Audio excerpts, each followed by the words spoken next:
Friends, வணக்கம் friends. எல்லாம் எப்படி இருக்கீங்க? என்னால் பேசக்கூட முடியல. ஏன்னா எனக்கு என்ன சேர்ந்து அடிச்சிட்டாங்க.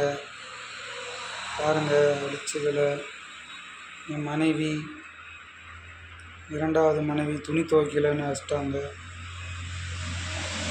துணி துவைக்க மாட்டேற, ட்ரெஸ்ஸை எடுத்து வைக்க மாட்டேன்னு சொல்லி அடிச்சிட்டாங்க.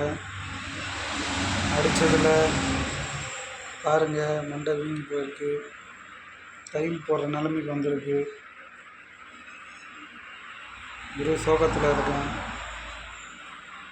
2 நாளாக ஹாஸ்பிட்டலில் அட்மிட் ஆகி இப்போ தான் வந்தேன். அதனால தான் லைவ் கூட போட முடியல, மன்னிச்சிடுங்க. இது மயக்கத்திலே இருக்கிறேன். ஏன் என்ன இப்படி அடித்தாங்க? துணி துவைக்கலைன்றதுக்காக அடிப்பாங்களா ஒரு மனைவி? போட்டு அடின்னு அடித்து இப்படிலாம் கொடுமை பண்ணால் எப்படி ஃப்ரெண்ட்ஸ் சொல்லுங்கள்? பாருங்கள், ஒரு தலைவலியாக இருக்குது. சாமான் விளக்கலை, பாத்திரம் விளக்கலை, பாத்ரூம் கழுவலை. இதெல்லாம் ஒரு ரீசனா ஃப்ரெண்ட்ஸ்? ஏன்னா சின்னதுலேருந்து நான் அதை பார்த்தது இல்லை அவ்வளோ வேலை. அதனால தான். இருந்தாலும் ஹெல்ப் பண்ணுவேன், துணி துவைப்பேன், சாமான் விலைக்கு கொடுப்பேன். ஏன்னா இது ஃபஸ்ட்டு ஒய்ஃபு கூட நான் பண்ணதில்லை, 2வது ஒய்ஃப் பண்ணியிருக்கிறேன். அப்படி இருந்தும் என்னை 2 நாளுக்கு முன்னாடி துணி துவைக்கிறேன்னு சொல்லி அடிச்சிருக்காங்க.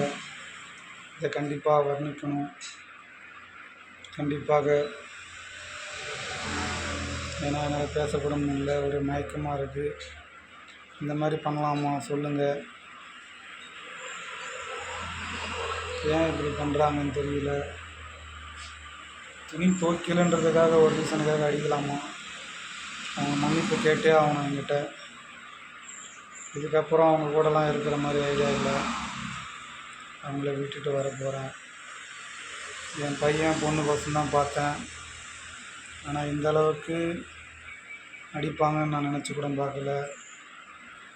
பாருங்கள், அடித்து மண்டை கிண்டெல்லாம் வீங்கி போயிருக்கு. தெரியுதா ஃப்ரெண்ட்ஸ்? பேசக்கூட முடியல. பாருங்கள், மயக்கத்திலே இருக்கிறேன். ஒரே மயக்கம். டாக்டர் அப்பயே கேட்டார், யாருப்பா அடித்தது அப்படின்னு. நான் கீழே விழுந்துட்டேன் டாக்டர் அப்படின்னு சொன்னேன். என்ன ஆச்சுன்னு தெரியல. அவங்களுக்கு வயசாகிடுச்சு போல இருக்குது. கேள்வியானா இப்படி தான் ஆவாங்க போல இருக்குது. மனநிலை பாதிக்கப்பட்டு ரொம்ப வயசாகிட்டுக்குது அவங்களுக்கு. அதனால் எந்த வேலையும் செய்ய முடியல, நல்ல மனைவியாக இருக்க முடியல, நல்ல குழந்தைக்கு அம்மாவாக இருக்க முடியல. ஜாலியாக சுற்றணும்னு நினைக்கிறாங்க. அதனால் தட்டி கேட்ட எண்ணெய் தட்டிலேயே போட்டாங்க. தட்டி கேட்டு மண்டையை உடைச்சாங்க.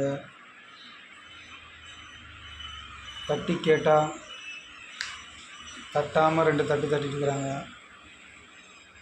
ஏன் இப்படி பண்ணாங்கன்னு தெரியல. எல்லோரும் பாருங்கள், ஃபுல்லாக வீடியோ பாருங்கள் ஃப்ரெண்ட்ஸ். பார்த்தா தான் உங்களுக்கு புரியும். லைக் பண்ணுங்கள், ஷேர் பண்ணுங்கள், சப்ஸ்கிரைப் பண்ணுங்கள், ஹெல்ப் பண்ணுங்கள் உங்களால் முடிஞ்சதை. பாருங்கள், ப்ளட்டு வந்தது தெரியுதா உங்களுக்கு? மொட்டை அடிக்க சொன்னாங்க. அதெல்லாம் என்னால் அடிக்க முடியாது, டாக்டரை சொல்லிட்டு வந்திருக்கேன். என்ன பண்ணுறது ஃப்ரெண்ட்ஸ்? கட்டின மனைவி கட்டில் வரைக்கும் பார்ப்பவர் எங்கே அப்படின்னு சொல்கிறது. ஆனால் இங்கே மனைவி அமைவதெல்லாம் காட் கொடுத்த கிஃப்ட். சில பேருக்கு தான் அது நல்லா அமையும், என்ன மாதிரி ஆளுக்கெல்லாம் அமையாது. பார்த்துக்குங்க, இதுதான் என்னுடைய நிலைமை. துணி துவைக்கலைன்னு ஒரு ஆளை போட்டு அடிப்பாங்களா? ஏணி வச்சு ஏறி டமார்னு அடித்தாங்க. குதிரை சண்டைலாம் போட்டாங்க, கொக்கு சண்டையும் போட்டாங்க. எல்லா சண்டையும் போட்டிருக்காங்க. என்ன பண்ணுறதுன்னு தெரியல. அவங்கள டைவர்ஸ் தான் பண்ணணும், வேறு வழி இல்லை. சரி, ஓகே ஃப்ரெண்ட்ஸ், எல்லாம் ஃபுல்லாக வீடியோ பாருங்கள். ஃபுல்லாக பார்த்துட்டு கமெண்ட் பண்ணுங்கள், ஷேர் பண்ணுங்கள். ஓகே ஃப்ரெண்ட்ஸ், இது ஒரு ஃப்ராங்க் வீடியோ, மன்னிச்சிடுங்க. சும்மா கலாய்க்கிறது தான். ஓகே ஃப்ரெண்ட்ஸ், லைக் பண்ணுங்கள், ஷேர் பண்ணுங்கள், சப்ஸ்கிரைப் பண்ணுங்கள். பிடிச்சா லைக் பண்ணுங்கள், பிடிக்கலாம் லைக் பண்ணுங்கள். ஓகே ஃப்ரெண்ட்ஸ், இது ஃப்ராங்க் வீடியோ சொல்லிட்டேன். ஓகே, பாய்.